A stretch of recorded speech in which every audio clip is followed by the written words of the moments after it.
Hello everyone! Welcome back again to our YouTube channel and it's me, Chading. So for today's video guys, we're going to do our rebonding tutorial at the same time our product review kung saan na ang gagamitin natin na product dito sa ating gagawin na video tutorial ng rebond, which is request ito ng karamihan dito sa atin sa mga viewers. And ang product na i-review din natin guys at gagamitin sa ating re-rebond ay itong Ashley Shine na pang rebond na may flavoring na may ano siya, variant ng chocolate, collagen, and keratin hair rebonding. So ito guys yung pinakita ko ng mga nakaraang video ko na in-unbox ko. So ito ang gagamitin natin na product at the same time gagawa natin ng review if maganda po ba ito, kung nagwo-work po ba ito sa lahat ng hair types.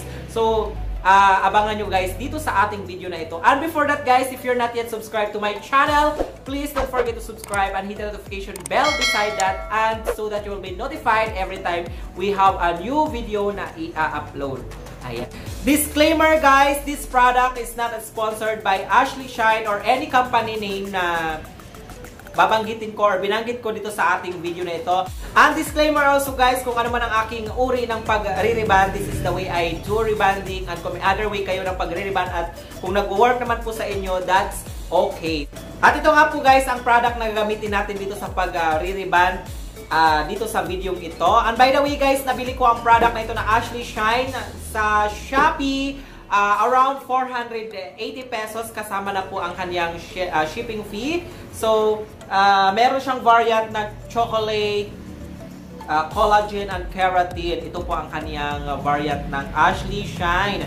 So, just keep on watching ano ang klaseng pang-rebond ito guys, para malaman nyo rin if maganda po ba ito. So, iyan po ang kanyang product na nakabox siya. So, without further ado, mag-start na tayo guys.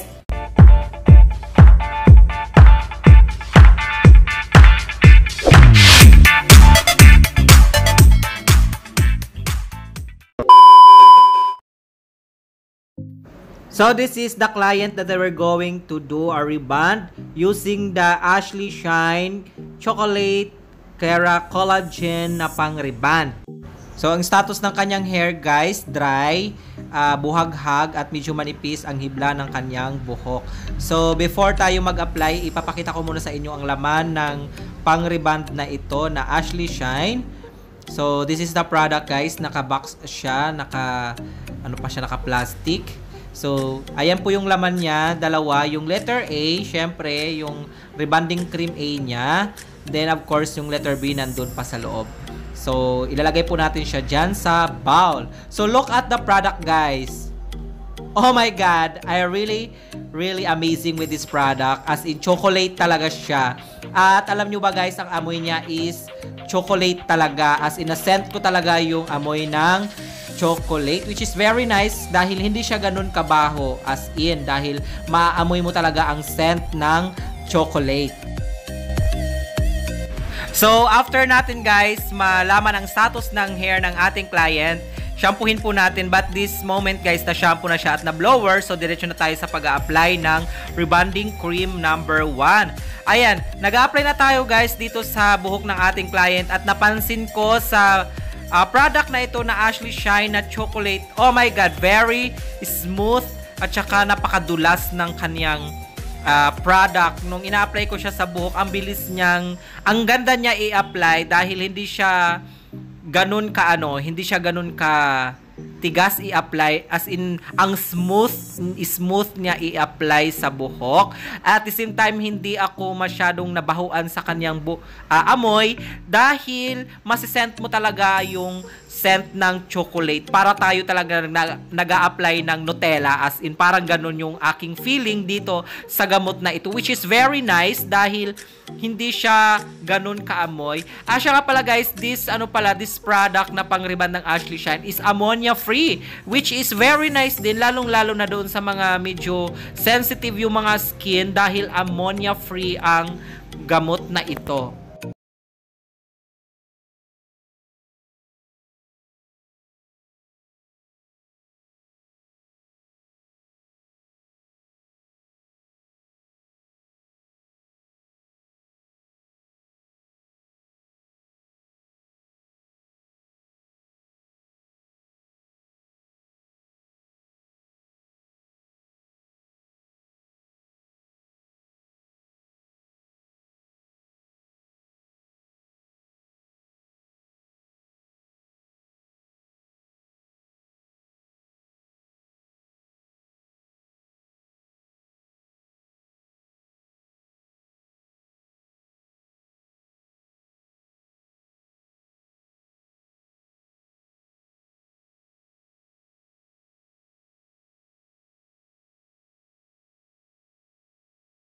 ko lang din guys habang binababad ko ang gamot ng Ashley Shine.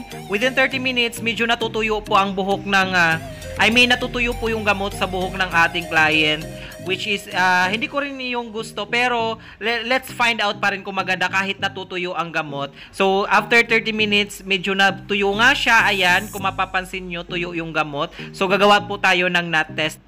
Pansinin nyo guys, yung buhol niya ay bumubuka. So meaning to say, hilaw pa po yan guys ha. 30 minutes, hilaw pa po siya. So i-extend po natin yan. Extend tayo ng another 20 minutes. By the way, after 30 minutes ay i-retouch natin siya. Lahat i-retouch natin. I-applyan natin siya ulit. At dahil nga guys, na-dry or natutuyo yung gamot, i-sprayhan po natin siya ng water. Kailangan hindi natutuyo yung gamot guys, kasi for me, in my opinion, ayoko nang natutuyo yung gamot dahil feeling ko nagda-dry po ang buhok or yung finish ng ating reband. So i-sprayhan po natin ang buhok niya habang siya ay nire-retouch natin.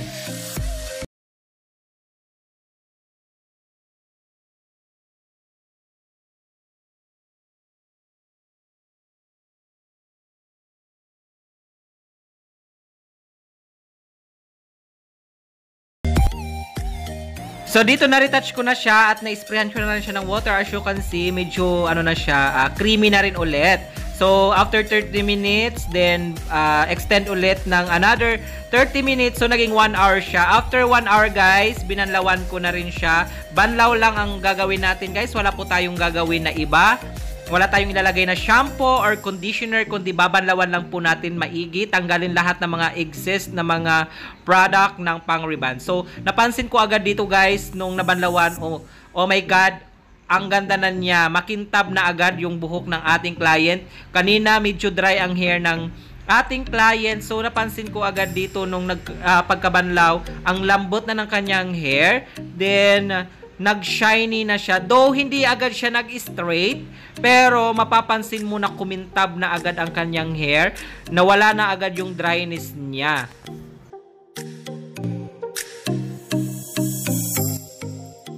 And of course, para ma-straight ang buhok ng ating client, paplansyahin na po natin siya ngayon ng manipis.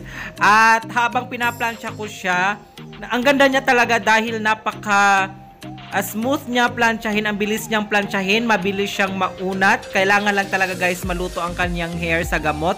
Pero masasabi ko dito sa gamot na ito, ang ganda niya, lalong-lalo na dito sa mga normal hair. Pero guys, feeling ko hindi siya ganun ka workable sa mga may kulay dahil mabilis matuyo yung gamot or mabilis mag-dry yung gamot sa buhok, which is not good. Or siguro kung may nakatry na nito na i-apply sa mga may kulay, baka maganda. Pero I will give it a try also guys sa mga may kulay kung nagwo-work din siya. Pero sa mga normal hair guys, thumbs up ako dito sa gamot na ito dahil napakaganda ng gamot na ito. Shiny talaga siya at ang bilis niyang plansyahin. Kaya ko siya guys nasabi na maganda dahil unang banlaw pa lang, pagka-blower, binigyan niya agad tayo ng kakaibang kintab.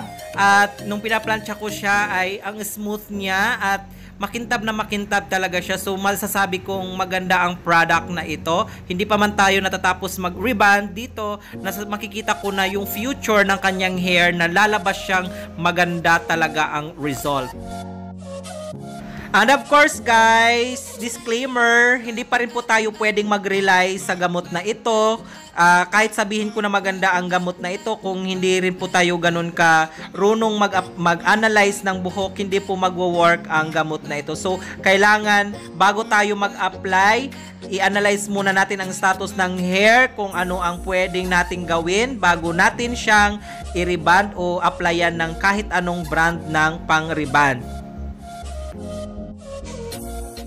At sa pagpaplansya, manipis lang po ang pagpaplansya natin.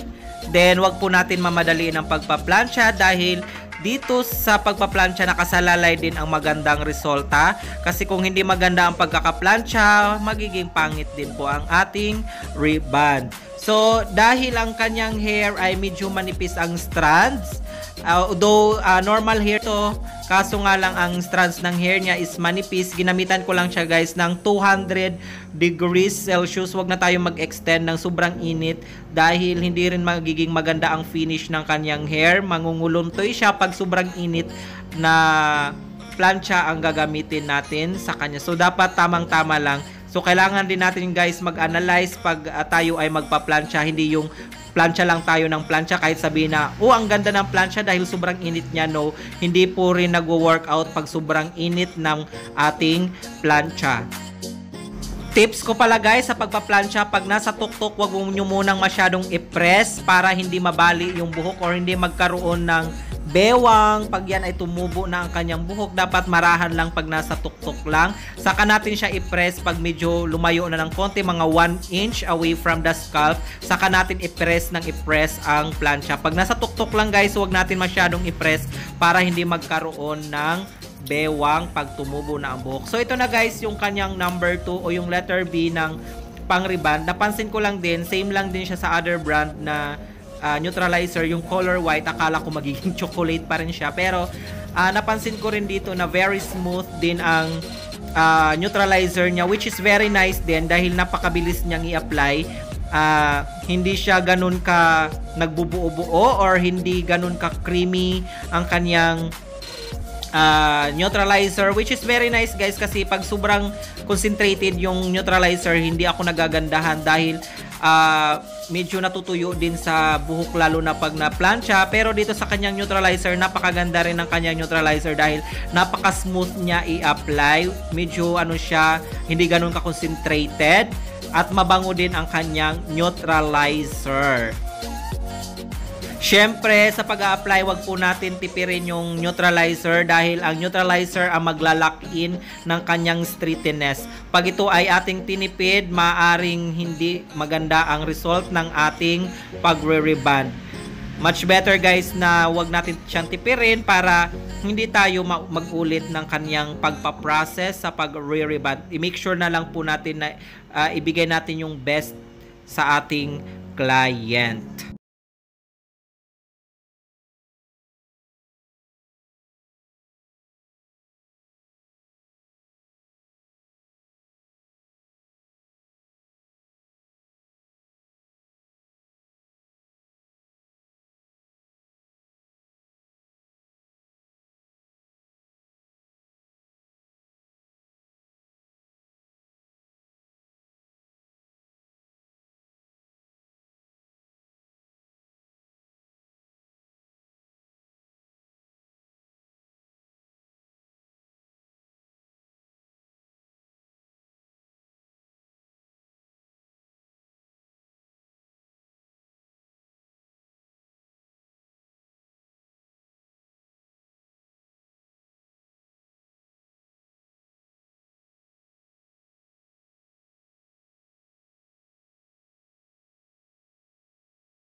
So ito ng kanyang hair after niyang ma-blow dry. Then papadaanan natin siya guys ng kaunti ang init ng plancha para mainitan at malakin na ng husto ang gamot sa kanyang buhok.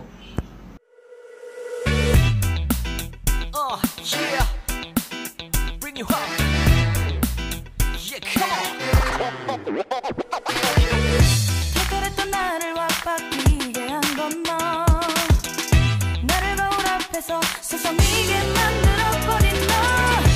예전엔 화장도 안 하고 대충 입던 나인데 이젠 어울리는 옷에 관심이 더 생겼어. 너에게 잘 보이려 하더라고. 뭘 입을까 고민을 하는 나. 예뻐지고 싶어. 너를 처음 본 순간 나만 보게 하고 싶어. 다른 곳은 보지 마. 예뻐지고 싶어. 더 빠져들도록 다른 사람이 오지 못하게 예뻐지고 싶어. 친구들이 나보고 변했다고 말을 하면 나를 비웃고 근데 나도 내가 변할 줄은 몰랐어 너 때문에 내가 변할 줄은 몰랐어 예뻐져라 예뻐져 너만 내게 빠져들 수 있게 예뻐져 예뻐져 예뻐져라 예뻐져 그 누구도 다가올 수 없게 예뻐져 Yes,